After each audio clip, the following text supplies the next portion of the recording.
Hey guys, in this video, I'll show you how to get an OpenAI ChatGPT API key. Alright, let's begin. First of all, open any type of preferred browser and search for platform.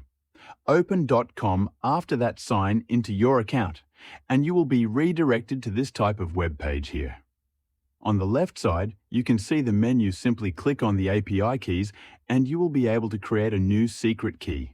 Simply click on the Create New Secret Key button and a new floating window will appear inside it. You just need to give it any name and click on the Create Secret Key button to save it. Once done, your new API key will be displayed on your screen.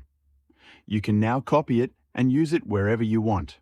So that's basically how you can get an OpenAI GPT API key, and that's it for this video. If you find this helpful, consider subscribing and giving this a big thumbs up. Thanks.